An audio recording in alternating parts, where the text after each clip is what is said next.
네. 자, 이비오스 썬팅 필름 함께 하시기 바라겠습니다. 썬팅의 레벨루가 달라집니다. 이비오스 썬팅 틴팅 필름입니다. 자, 그러면 연준의 금리 동결 뭐 예상은 좀 됐었긴 했습니다만 또 연준이 또 한 이야기들 그런 것도 해석을 우리가 할 필요가 좀 있겠죠. 오늘 함께 해주실 강현기 DB금융투자 주식전략 파트장님과 함께 이야기 나눠보겠습니다. 어서 오십시오. 예, 안녕하십니까? 네, 반갑습니다. 예, 반갑습니다. 네. 예. 어떻게 보통 이런 건 생중계로 보시죠? 예, 실시간으로. 예, 맞습니다. 네. 예, 뭐 새벽에 약간 뭐 졸면서 자다 깨다 하면서 네. 또 이렇게 보고 있습니다. 그래서 어떻게 전체적으로 어떻게 보셨는지 그거 한번 좀 가볼까요? 예, 많은 분들이 이제 이미 뉴스로 접하셨을 것 같아요. 네. 예, 미국이 일단 금리를 동결했죠. 네. 2.25에서 2.5, 6회 연속 동결이고 음. 장중을 보면 변화가 좀 심했어요. 예, 네. 죄송합니다. 금리 인상에 대해서는 향후 상당히 제한적이다. 그래서 이제 시장이 한번 올랐다가 네. 미국 시장이 그런데 금리 인하에 대해서는 앞으로 좀 상당히 좀 신중한 의견을 제시를 해서 다시 한번 미국 시장은 반락을 했습니다.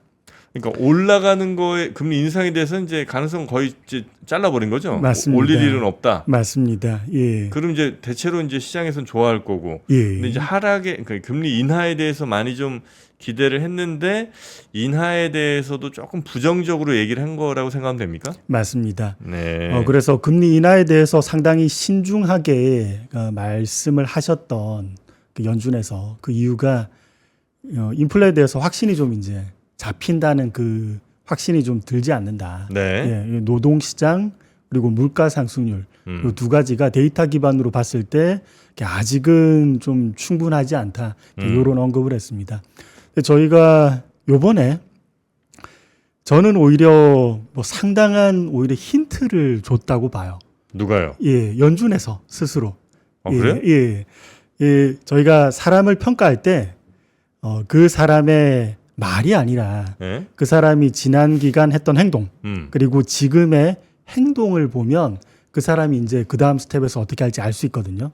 그렇죠. 근데 요번에 연준이 양적 긴축에 대해서 그걸 좀 줄이는 방향으로 갔습니다. 양적 긴축을 줄인다. 맞습니다. 이거 좀 헷갈리기 쉽습니다. 예, 맞습니다. 예. 쉽게 말하면 매월 연준이 600억 달러 정도 유동성을 흡수했어요. 채권 시장을 이용해서. 네. 그런데 이것을 600억 달러 흡수를 250억 달러 흡수로 그러니까 시중 유동성 흡수 규모를 좀 줄인 거죠. 그런데 지난 기간 한번 볼게요. 양적 긴축 또는 양적 완화 요 흐름하고 네. 거의 비슷하게 갔던 게 금리 정책입니다.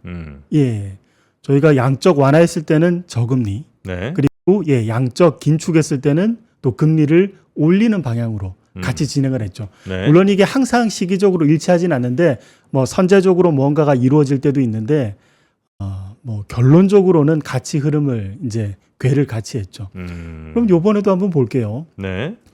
양적 긴축 규모를 축소했다. 그러니까 유동성을 이제 걷어들이는 그 규모를 축소했다.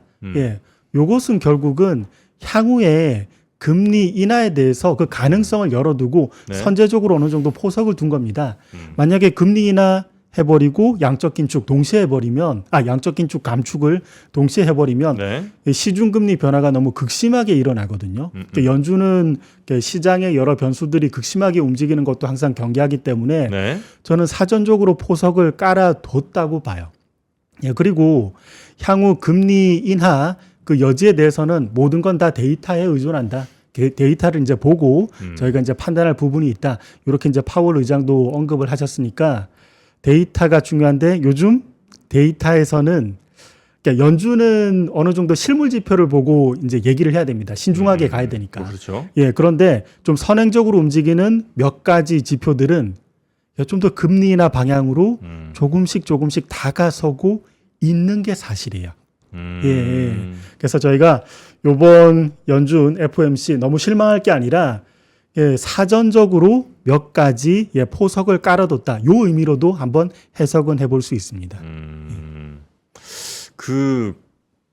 양적 긴축을 축소한다는 거는 예. 양적으로 그동안 시중에 있던 돈을 빨아먹었던 그래서 예. 시중에 돈을 좀 줄였던 거를 예. 줄이는 규모를 줄인다는 거죠. 맞습니다. 맞습니다. 예. 예. 그러면 조금 양적 완화는 아니지만 완화한 것 같은 효과를 줄 수는 있는 맞나요? 아니면 그 정도 시그널은 아니고 그러니까 돈 빨아들이는 거 그 양을 줄인다는 거는 시중에 돈이 조금 더 남아 있게 한다는 그런 정도 해석하면 안 됩니까? 이 시중의 유동성을 흡수한다는 의미에서는 네. 이게 뭐 동일할 수 있지만 시장은 항상 좀 변화에 반응하죠. 예. 그래서 제가 볼 때는 시중 금리 오히려 지금 고점에서 좀 오히려 멈칫하면서 이후 하락의 가능성도 있어 보이고 저는 미국의 기준금리조차도 올 연 중반에는 좀 반전을 맞이할 수 있다. 이렇게 한번 말씀드리고 싶어요. 네. 반전을 맞이할 수도 있다. 예. 그 반전은 어떤 반전이에요? 그럼 저희가 이제 물가 상승률에 대해서 타진을 해봐야 되는데 네. 이제 물가 상승률은 이제 두 개가 남아 있죠. 중요한 게 사람들이 항상 우려했던 유가. 근데 유가는 네. 요즘 많이 떨어졌습니다. 예, WTI 기준으로 80불 때 깨고 내려가서 지금 79불 이렇게 이제 갔고 또 두 번째가 연준에서 직접 또 언급했던 노동 시장인데 이 두 가지 한번 오늘 살펴볼게요. 올해 하반기 뭐 국제 정세 여러 가지 달라지면서 다시 한번 이스라엘 그리고 그 주변 중동 지역 문제가 발생할 수도 있죠. 예, 그럴 수도 있죠. 네. 예. 그런데 저희가 1차 오일샥 또는 2차 오일샥을 봤을 때 패턴이 있어요.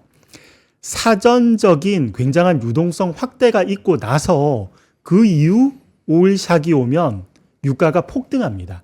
아. 예. 이게 뭐 공식처럼 돼 있는데 1차 오일샥 당시에 이게 1973년에 발생을 했는데 사전적으로 이때 미국이 베트남 전쟁 참전한다고 62년부터 73년까지 이게 미군이 베트남에 체류했던 기간입니다. 요때 군비 관련 재정 지출 확대 많이 일어나고 뭐 재정 관련해서 돈 많이 풀었죠. 그리고 연준이 1970년이 이때가 그 유명한 아서 번스 연준 의장 네. 취임해입니다. 네. 취임하시자마자 이분이 시대적으로 뭐 물론 그 이유는 있었겠지만 시대적으로 사후적으로 보면은 참 운이 안 좋으셨는데 70년부터 72년까지 또 금리를 내렸어요. 그러면 이때 73년 오일샥이 났을 때 유가의 공급 마찰 우려 여기 플러스 네. 유동성이 달라붙어서 유가가 폭등했습니다. 음흠. 2차 오일샥은 요 흐름이 더 강렬해요. 2차 오일샥 당시에 유가 공급량이 오히려 더 늘어난 거 아십니까? 굉장히 재미있는 사실이죠. 2차 오일 쇼크에 예, 유가 공급량은 오히려 늘었습니다. 예, 이게 굉장히 재미있는 사실이에요. 이게 1979년에 이란 혁명이 나타나면서 네. 2차 오일샥이 발생했죠. 네. 혁명 당시에 사회가 불안하니까 이란에서는 원유 산유량을 좀 줄었습니다. 이 파업 때문에 그랬어요. 예. 그리고 이라크가 이란을 침공하면서 공급 측면에서 마찰이 있을 것이다. 그래서 오일샥이 났는데 보통 전쟁을 하면 산유국들은 군비 관련 재정 지출 확대 수요가 늘어나기 때문에 산유량을 더 늘려버립니다. 아.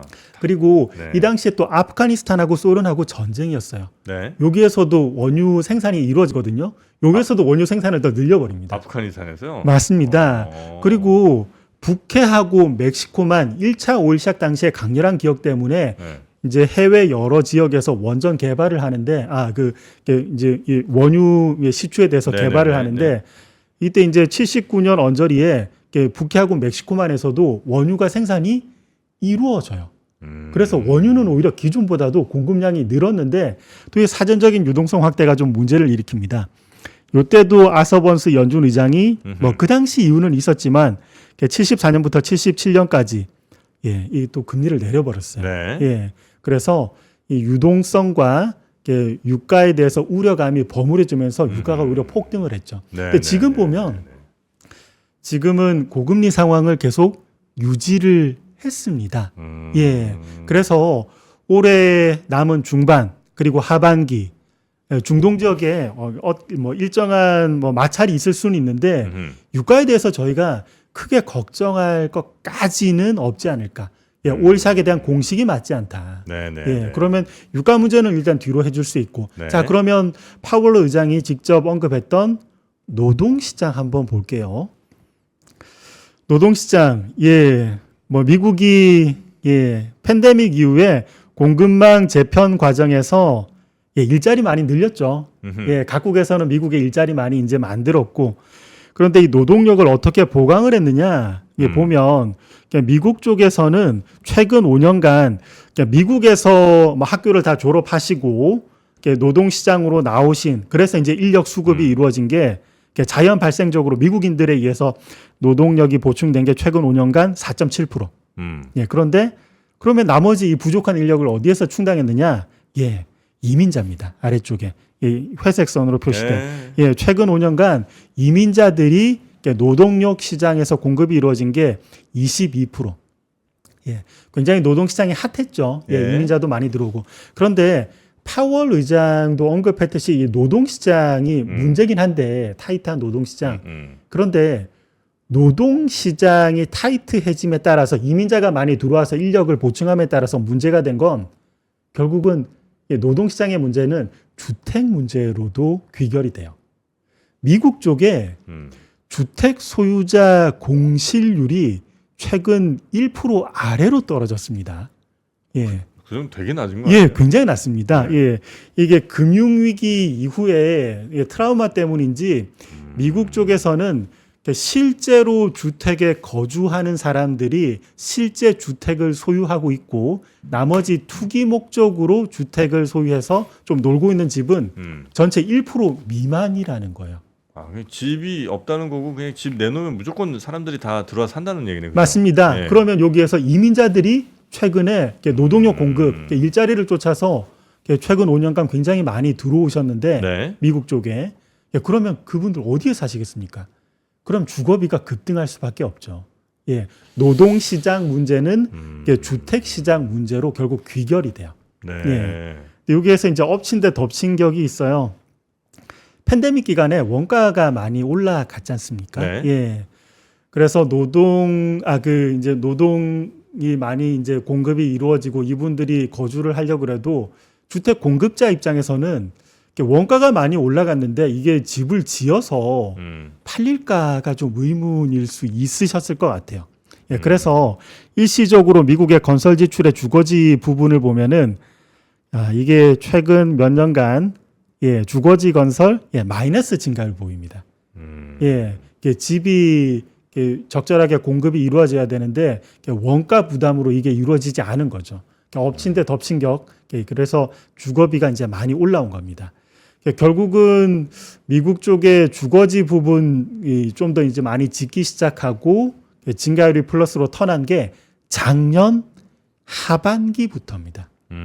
예, 그래서 주택 시장의 공급이 이제 조금씩 늘어나죠. 요것은 주택 주거지 부분에 대해서 요 높은 인플레이션에도 물가에도 상당한 비중을 차지하지 않습니까? 네. 이게 차츰씩 낮아질 수 있다는 거고, 요번에 뭐 1개월 전이죠. 3월 고용 지표 아마 뭐 같이 보셨을 건데 3월 고용 지표에서 사람들은 그때 깜짝 놀랐어요. 30만 명 증가했다. 그래서 노동시장 너무 강하다. 그러면 미국이 금리를 내리는 거 이거 불가능하지 않겠느냐? 이렇게도 언급하셨는데 3월 고용 지표 세부적으로 보면 또 여기서 저희가 주목할 부분이 있습니다. 노동 쪽에서 많이 증가한 부분이 세 가지인데 첫 번째가 헬스케어, 두 번째가 정부 부분, 그리고 세 번째가 건설 지출입니다. 예. 그러면 이 건설 지출 쪽에서 인원이 많이 증가한 거, 이게 고용 보고서에서도 그대로 나와 있는데 직전 12개월간 증가했던 건설 지출 신규 고용 인력 대비해서 2배가 늘었다고 해요. 네. 예. 그러면 이분들 다시 또 집 지으시죠. 예.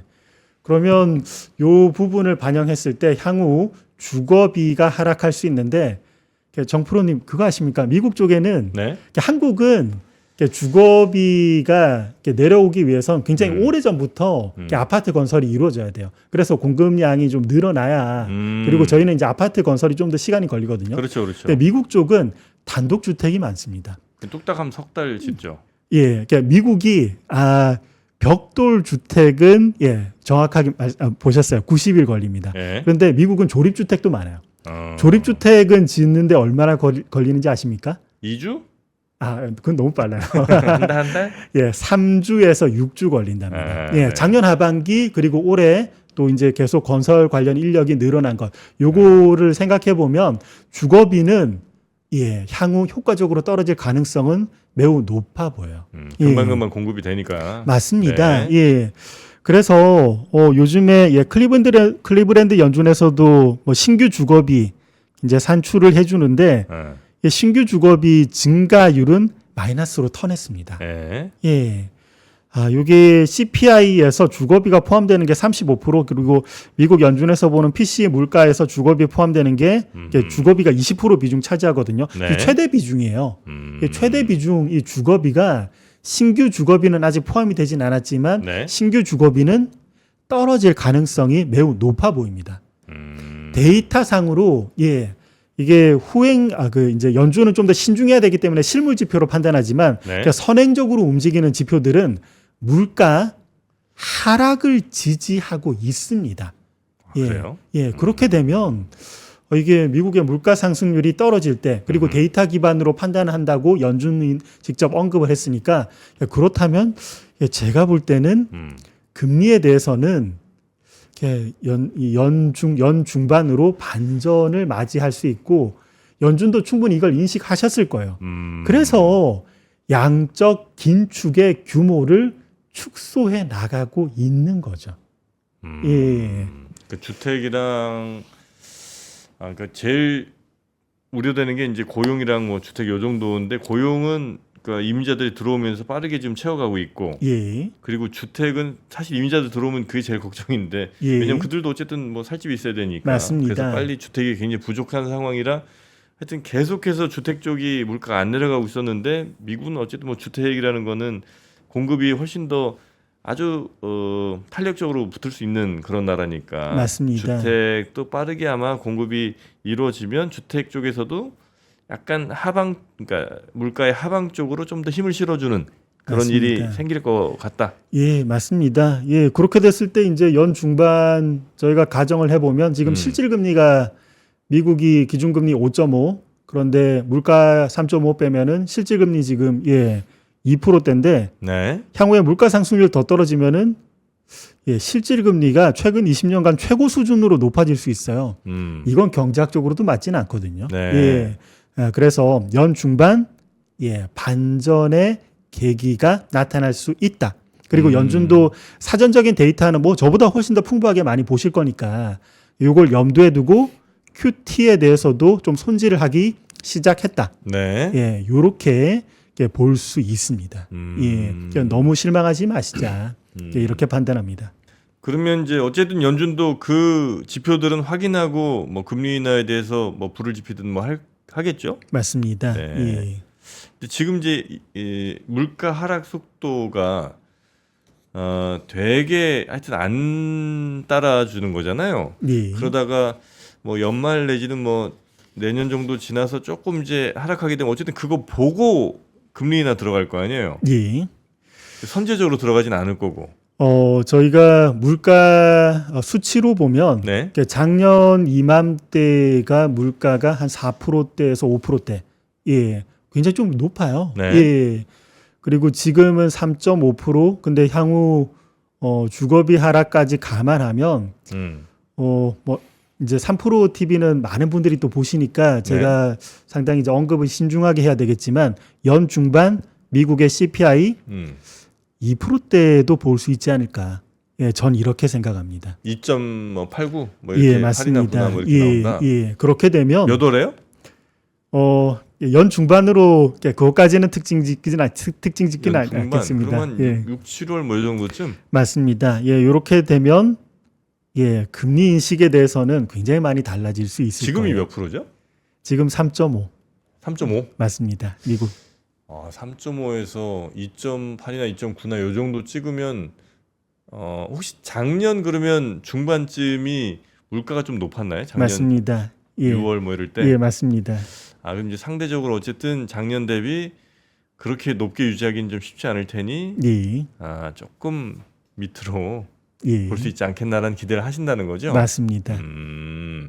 그렇게 되면 그래서 2% 앞에 2자를 보게 되면 연준은 금리 인하 카드를 만지작거릴 수가 있는 거예요. 맞습니다. 충분히 명분도 있고 데이터상으로도 확인이 되는 거니까 네. 그때는 또 충분히 막 합리적인 코멘트를 하지 않을까? 뭐가 좀 안 예. 좋아야 저 연준도 금리 인하 얘기를 꺼낼 거 아니에요. 예. 지금 금리 수준이 유지되는데 물가는 조금 낮아졌지만 그래도 뭐 경기 나쁘지 않은데 이 정도면 사실 금리 인하의 명분은 좀 약할 것 같고 예. 금리 물가 상승률 좀 떨어지는데 확실히 뭐 경제적으로 좀 어려운 상황에 좀 놓인다든지 기업들이 뭐 막 되게 이익이 막 안 나온다든지 이렇게 되는 뭔가가 좀 있어야 고용이 막 무너진다든지 이래야 이제 자 그러면 경제 살리기 위해서 우리가 금리 인하하겠습니다. 이제 이런 얘기를 할 수 있을 것 같은데 물가 앞에 이자 찍었다고 바로 그거 액션 가능합니까? 요즘에 미국 쪽 경기를 보면 네. 예, 이제 고용시장 뭐 연준이 계속 언급하시니까 요것도 미국이 구인 구직 비율을 보면 여기 네. 이제 숫자가 높을수록 고용시장이 굉장히 타이트한 건데 음. 저희가 뭐 팬데믹 뭐 지나서 한때 숫자가 2까지도 갔습니다. 그러니까 이제 직업을 구하려는 사람이 자기가 직업 이제 뭐 여러 가지 원서를 넣을 때 자기 대안이 2가지가 있는 거예요. 네. 예, 이렇게 해석하면 되는데 요게 올해 1분기에는 구인 구직 비율 1.44. 예. 그런데 최근에 1.3 이제 계속 내려가고 있거든요. 예, 고용 시장이 타이트한 거는 좀 완화되고 있고 네. 미국의 GDP를 보더라도 음흠. 요번에 1분기 GDP 전 분기 대비 연율화로 네. 예, 예상치가 2.5였습니다. 예. 그런데 실제치가 1.6. 예. 이게 경기가 이게 나쁜 건 아니에요. 예, 그런데 너무 뜨거웠던 게 소위 말하는 뭐 골디락스라고 해야 될까요? 예, 너무 뜨거웠던 게 견조한 상태로 지금 내려오고 있고, 예, 그러니까 이러한 걸 종합적으로 봤을 때 그리고 또 만약에 물가까지 내려온다면, 네. 예, 그러면 예, 저희가 이렇게까지 고금리, 이게 실질금리 최고 수준의 실질금리를 유지한다는 게 합리적일까? 네네. 이 논의가 이제 있을 거예요. 예. 아, 그래요. 그게 이제 빠르면 올 중반기, 그러니까 6, 7월 뭐 이 정도에 아마 올 수도 있다고 보신다는 맞습니다. 거군요. 예. 그렇게 되면 아무래도 이제 주식시장은 더 힘받고 가나요? 아니면 또 연말에 뭐 대선도 있고 하니까 주식시장은 좀 좋아야 바이든 입장에선 어떻게든 재선을 좀 노려볼 수 있을 것 같긴 한데. 예, 뭐 인위적으로 시장을 좋게 만들기는 어렵겠지만, 뭐 정치 관련해서는 네. 그런데 통화 정책이나 재반 여건을 고려했을 땐 시장에게는 결코 불리하지는 않는 모습입니다. 예. 그래요.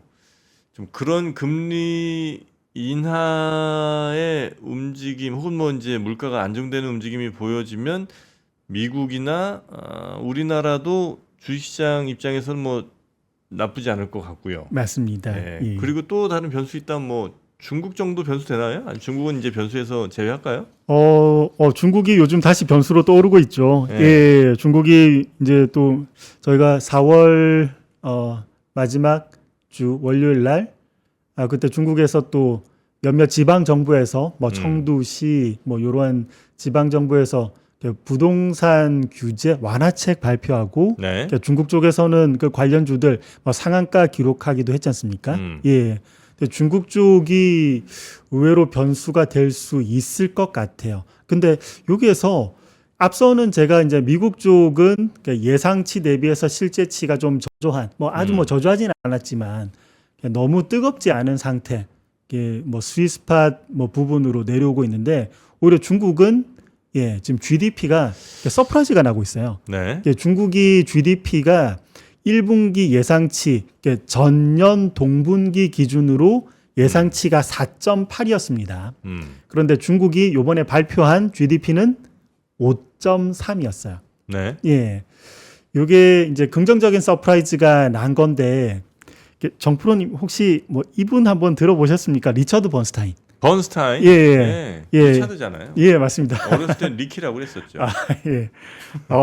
아시는 분인가 아, 봅니다. 리키. 예, 또 예. 예, 친하죠. 예. 네. 리처드 번스타인 이분께서 이제 이익 예상 라이프 사이클 이런 이제 이론을 제안하셨는데 기업 이익 관점에서 네. 보통 부정적인 서프라이즈 그러니까 실제치가 예상치를 하회하면 이게 또 한동안 이어져요. 네, 예, 그러다가 긍정적인 서프라이즈가 나면은 실제치가 예상치를 상회하면 이게 또 한동안 이어집니다. 예. 예, 경제의 주기성이 있고 사람들이 예로 예상치를 보는 그 눈높이도 시차를 두고 점점 이동하기 때문에 예, 그런데 기업 이익의 총합이 네. GDP라고 보면 네. GDP에도 동일한 논리가 적용이 돼요. 지금 중국이 긍정적인 서프라이즈를 시작했습니다. 그러면 이 긍정적인 서프라이즈가 연속이 되면서 한동안 또 이어질 건데 네. 예, 그러면 이 주가에도 분명히 투영이 되는 거죠. 근데 요즘에 이러한 긍정적인 서프라이즈 미국 외 지역에서 굉장히 활발하게 나타나요. 네. 예. 저희가 한국 쪽을 보면은 이게 한국의 GDP도 재밌습니다. 이게 예상치가 한국이 1분기 전년 동분기 대비해서 예상치가 2.5%될 것이다. 네. 그랬는데 한국의 GDP가 이게 굉장히 잘 나죠. 3.4. 나왔죠. 예, 맞습니다. 예. 한국도 긍정적인 서프라이즈를 시작하고 있어요. 미국의 지역이 지금 그렇습니다. 지금 미국 외 지역에서 긍정적인 서프라이즈가 시작됐다. 그리고 네. 뭐 번스타인의 이론에 따르면 이게 한동안 이어질 수 있는데 그러면 미국 시장 대비해서 미국 외 시장의 펀더멘탈 개선에 대한 인식이 네. 계속 진행이 될 수 있는 거죠. 여기에 물론 한국 시장이 포함이 되는 겁니다. 그리고 또 저희가 환율 측면에서도 생각은 해봐야 돼요. 달러가 관련 차트를 같이 보시면 달러가 미국의 GDP 대비해서 미국 제외한 전 세계 GDP 이 비중에 의해서 달러 가치가 뭐 자리매김합니다. 뭐 당연한 얘기겠죠. 미국은 경기가 너무 뜨거웠다가 조금은 더 견조하지만 지나치게 뜨겁진 않은 상태. 근데 미국 외 지역은 예상치를 넘어서는 네. GDP를 발표하고 있다면은 달러는 약세로 갈 겁니다. 예. 그동안 너무 달러만 미국만 너무 독주했잖아요. 맞습니다. 네. 맞습니다. 그러면 이게 뭐 정상화 과정이라고도 볼 수 있는데 네. 그러면 미국 시장에 집중됐던 자금들은 미국 외 시장으로 한국 포함해서 미국 외 시장으로 이동할 수 있기 때문에 요건 역시도 한국 시장에게는 결코 불리한 이슈는 아니다. 이렇게 판단합니다. 네, 네, 네. 확실히 근데 뭐 아직 좀 이런 얘기긴 한데 이제 미국 주식이 계속 좋았잖아요. 미국 맞습니다. 주식만 너무. 그런데 이제는 좀 미국 외 주식이 조금은 주목받을 만한 타임이 된 게 아닌가 이런 생각을 개인적으로는 속으로 조금 하고 있습니다. 예. 네. 그 느낌이 아마 맞으실 것 같은데 좀 데이터상으로도 여러 거시 변수상으로도 그 증거들이 쌓이고 있거든요. 그래서 미국의 시장에 대해서 저희가 좀 비중을 확대하면서 관심을 기울여야 되지 않을까. 저도 이렇게 생각은 하고는 있습니다. 좋습니다.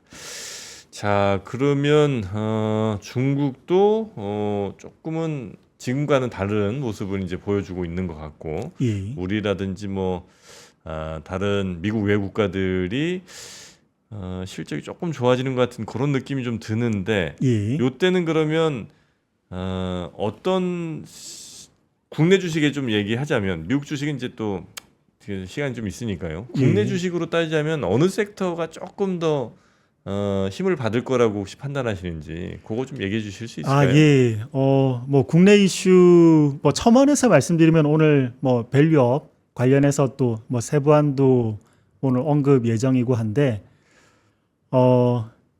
국내 주식에 대해서는 어쩌면 좀 전략이 간단할 수 있어요.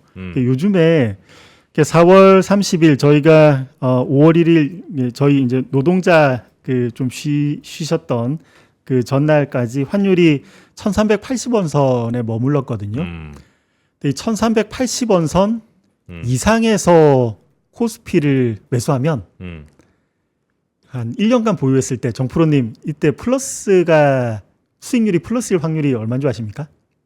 어디에서 사면요? 몇 환율이 1,380원 선 환율이 이상일 때. 1,380원일 때 사면 예.